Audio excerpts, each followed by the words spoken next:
Hey, what's up, guys? How you doing? So you know what time it is, right? It's time for me to double check Black Panther 4K UHD Blu-ray disc Dolby Vision transfer. So let's go check out the Dolby Vision transfer right here into my TCL P55605 2017 version. Let's go ahead and let's do this. All right, so here we are on this one scene. I put a little loop replay because I'm trying not to spoil this movie for those of you who have not seen it. Look just how bright this is. And this is a TCL. This is not even the brightest peak brightness on the TV. And just look how much of that bright color, that compression of Dolby Vision brings into a 10-bit television. As you all are aware, Dolby Vision, it's compressed from 12-bit to fit the format of the 10-bit color. And it looks fantastic. Now, what are the major differences? Well, the major difference is the brightness on the color. You will notice that brightness of the color, or when you switch to Dolby Vision, you will notice that. But however, on a TCL, on this television, 2017 version, 55P605 version, the one I have, you have to make sure that you do three adjustments, which I'm going to show you right now. Go to the settings. Make sure that your TV brightness is set to bright, okay? Because remember, we want to get the best possible, brightest picture for the Dolby Vision format. Okay, so leave it on the bright.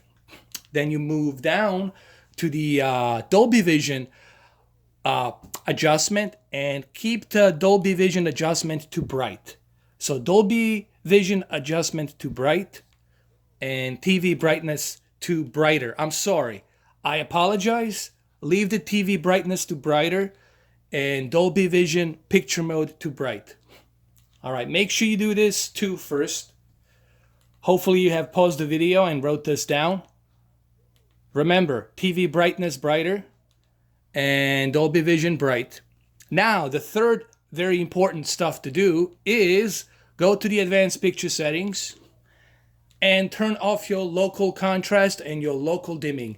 Now, people ask me, why do you want to turn this off? Well, the reason you want to turn this off so you can squeeze as much of that backlit LED peak brightness.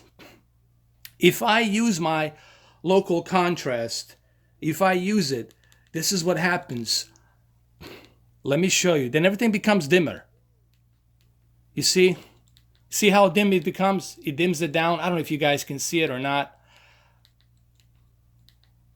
But it dims down the LEDs. And you don't want to do that. Remember, we want to squeeze as much peak brightness from this TV as possible, especially for Dolby Vision. Dolby Vision needs this. This is like a bloodline, lifeline for Dolby Vision. It needs that peak brightness. It lives off of that peak brightness. It breathes like a CO2, like an oxygen. It breathes on that Dolby Vision, on that peak brightness. I know I'm using a kind of very crappy analogy, but you catch my drift. Dolby Vision needs that peak brightness. Same thing with the HDR, but especially Dolby Vision. And remember, I'm doing this for a TV that I'm using as much as I can get. I'm trying to utilize what this TV can offer. All right, I'm utilizing as much of a peak brightness as I can. So remember, you go to the settings, TV brightness at brighter, picture mode for Dolby Vision bright, and then advanced picture settings, you turn the local dimming and dynamic contrast off. Of course, backlit and contrast has to be set to maximum, brightness at 50, sharpness at 20. Trust me, sharpness at 20 here, it's perfect default zone right there. Color at 50 at the default zone, color temperature at normal. People ask me, why do I use the color temperature normal? Because I don't like my tone of color to be too yellow, too warm, or to be too blue, too cold.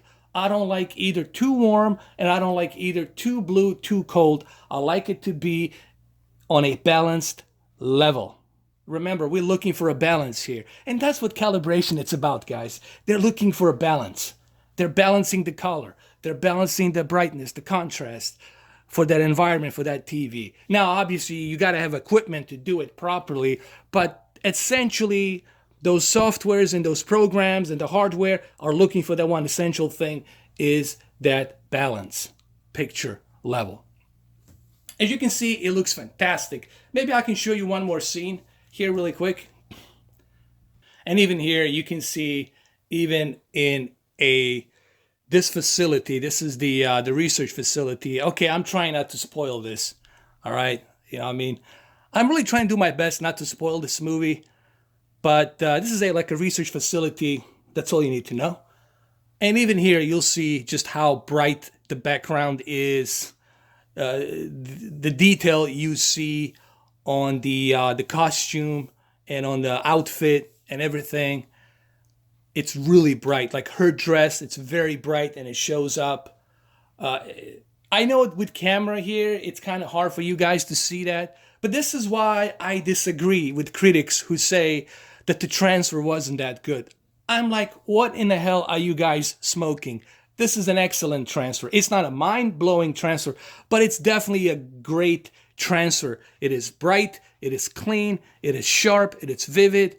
Some people complain about Dolby Atmos not being too active, but remember, this movie, it's not too heavy on explosions and special effects. It is not the Avengers, okay? This is a standalone Black Panther story, okay? And it's a story-driven film first, all right? It's a very good movie. So don't expect Dolby Atmos to be super active. If you want Dolby Atmos demo experience, then I suggest you pick up Saving Private Ryan copy of 4K UHD Blu-ray, and then cranked up that D-Day Invasion, Omaha Beach, or the last battle scene at the Alamo, all right? And then you're going to hear that tank rumbling. You're going to hear the explosions and bullets and all that stuff. Your Saving Private Ryan will destroy your speakers in your home theater, okay? Guaranteed. It's a good transfer. I like it. And this is why I disagree with people out there on the home theater forums, on the Facebook forums saying, oh, the transfer is too dim. Maybe your TV is not calibrated properly. Maybe you need to calibrate your TV properly. Okay, maybe that's the problem. But it looks good. It looks good. So there you have it. It looks great on Dolby Vision. And if you have a Sony X930E, this one will look even better on that television. I would recommend X930E. Sony 930E has a Dolby Vision. My friend Dirty Sprite, he has a Sony X930E, and I'm sure he will tell you that this movie on Dolby Vision, on that television, will look even more brighter. All right. In my honest, humble opinion, I like the transfer. Maybe I'm the only one that likes the transfer, but I like the transfer. I don't see anything wrong with the transfer. Okay. Now the color, the tone of color of the film, it's perfect for this movie. All right. It's perfect for this movie. This is the way the filmmaker intended this movie to look. Okay. So it just suits this movie perfectly. I like the transfer. What can I tell you? Dolby Vision looks great. HDR looks great. Thank you guys for watching this video. I'll catch you guys on my next video. Thank you.